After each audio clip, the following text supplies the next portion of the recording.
Another day, another arrange na naman nga po ako dito sa aming bahay, Kumarites. May nag-comment nga po sa akin dati na dito nga daw po ilagay yung mga kantunan. At dahil nagbabasa nga po ako ng comment, kaya susubukan ko nga dahil ako nga po ay naboboring. At medyo stress nga ang lola nyo ngayon. Lagay ko nga po dito yung mga lagayan ng aking mga noodles. May plano nga po akong ipa-DIY doon kay Jowa, kaso hindi pa nga po siya pwede dahil busy pa. Kaya nililinis ko na nga muna. Ganito din ba ang ginagawa nyo pag nai-stress kayo o di kaya may iniisip, biglang naglilinis ng bahay? Doon din talaga tayo mga bagay na hindi inaasahan na nangyayari nga po sa atin. Kailangan lang talaga natin maging matatag at hindi sumuko. Madalas man ako mag-cellphone, Kumarites, dahil kahit papaano nga po dito ay kumikita kami. Nakatulong nga rin po ako kay Jowa. Kahit papaano nga po yung mga gamit namin dito sa bahay ay sahod nga po iyon ng Facebook. Mga lutuan ko at yung mga binibili ko nga po sa online. Hindi na nga rin po yung washing namin itong aming lamesa. At simula dati pa talaga, Kumarites, na hindi pa ako content creator, gumagamit na nga rin po talaga ako ng cellphone. Dahil online seller nga rin po ako. Minsan talaga ay maapektuhan din tayo sa mga comment kahit sabihin na wag na ngang pansinin. Kaya ito late nga po yung paggawa ko ng content, abay iniisip ko nga po iyon. At saka meron pa nga nagsabi na nonsense nga daw po yung mga video ko. Ang sabi niya nga makapost lang sa Facebook. Kaya hindi ko rin talaga maiwasan na mag-reply na Facebook mo. Babasa talaga ako ng mga comment, Kumarites, kung maaari nga i-replyan ko kayong lahat. So minsan nga po ay hindi rin talaga pwede. Kaya malaking pasasalamat ko rin talaga doon sa mga kumamis na sumusuporta nga rin po sa akin. Kahit paulit-ulit na nga rin po itong aking video. Kaya kaysa na ma-stress nga po ako ito at naglilinis na nga lang muna ako, magiging maayos pa itong bahay namin. Ito talaga yung mga nangyayari pag meron nga tayong binabalak na gawin. Kalat nga muna yung bahay bago nga po maging malinis. Pero okay lang yun dahil pag diayos mo na nga lahat ay panigurado magiging maayos nga rin po yung itsura ng bahay mo. Umpisa talaga ay makikita mo talagang parang walang pagbabago. Kinuha ko na nga muna yung nakatabing karton para nga po paglagyan ng mga basura. Dahil yung mga basura nga po ay hinagis ko na nga muna doon sa gilid. Pinalabas ko nga muna yung dalawa kong anak para ako nga po ay makapaglinis dito ng maayos. Gusto ko nga naglilinis pag ako nga lang mag-isa dito sa bahay, Kumarites. Sabi ko nga itawagin ko na lang sila pagtapos na nga akong maglinis. Ayan, at kahit papaano nga po konti na nga lang yung kalat. Char. Nga po yung mga lagayan ko ng mga noodles at dito ko na nga lang din po nilagay para hindi na nga kailangan tumayo pag mayroong bibili. Kami ko na nga rin pong kulang na kape dyan, kaya sabi ko kay Sian bumili nga siya ng mga kape mamaya. Pagkatapos ko nga maglinis dito. Pagkatapos ko nga pong maiayos yung mga gamit ito at tinatapon ko na nga po yung mga basura. Hinagis ko nga lang po dito sa gilid yung mga basurang nakalkal ko kanina. Pagkatapos ko nga pong itabi yung mga basura ay lilinisin ko naman nga po doon sa pinagtanggalan ko ng mga box. Syempre at lilinisin ko na nga po dito ng tuluyan. Isan ko nga lang muna para nga po matanggal yung mga alikabok. Tinanggal ko na nga rin po yung sapin dahil balak ko na nga rin po itong labhan. Di pa nga po ako nakakapagtupi ng aming mga damit ito at marami na naman nga po akong labahin. After ko nga dito, Kumarites, ay sa kusina naman nga po ako mag-aasikaso. Itan ko na nga po yung basahan doon kasi basang-basa na nga po dahil si Bunso nga po yung naguhugas. Kaya sabi ko nga kay Sian ay kuhain niya nga po yung basahan doon sa taas. O di ba kahit papaano nga lumiliwanag na nga dito sa amin, Kumarites. Tapos ko nga pong magwalis ay nag-spray nga po ako ng air freshener para talagang mabango nga po dito. Ayan, at natapos ko na rin naman agad linisan yung sahig dito at nilagyan ko na nga po ng bagong basahan. Isa nga po ay doon ko ilalagay sa pintuan. Minsan ko nga lang ulit dito pati nga po yung ilalim ng lamesa para mas malinis nga po talaga siya. Dahil yung ibang alikabok nga po ay napunta sa ilalim. Diba talaga naman kahit stress nga abay nakalinis pa ng bahay. Abay kung hindi nga po ako naging content creator, Kumarites, hindi ako makakabili ng ganitong lamesa. Tuloy nyo nga yung pagiging content creator kung nagsisimula pa lang kayo. Hindi man ganun kalaki yung kinikita ko, malaking tulong naman nga po iyon sa amin. Pinunasan ko na nga rin po pala, Kumarites, yung sahig para nga po matanggal yung mga lagkit-lagkit bago ko ibalik yung upuan. Pinunasan ko na nga rin po sa harap ng TV dahil napansin ko nga pong maalikabok na. O diba at ang aliwalas na nga dito banda, Kumarites.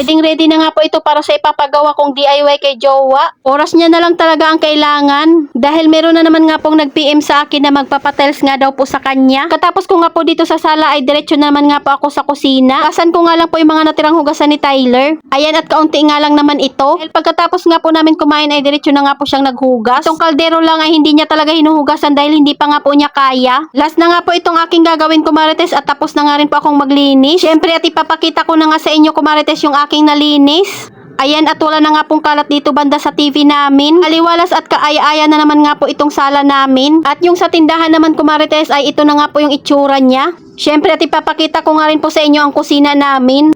O diba at maaliwalas talaga, Kumarites, pag kulay puti yung ating mga gamit. Ang kita nga rin pag hindi tayo makapagpunas ng tiles. Sakto nga po nakatapos na akong maglinis, pauwi na nga rin po si Jowa. Pero papasok pa nga po iyon ng panggabi. Kaya kailangan na naman nga pong magtimpla ng kape. So ayun lang muna, Kumarites, salamat sa panonood. Follow for more. God bless us. At sana i-share nyo na nga rin po itong aking video.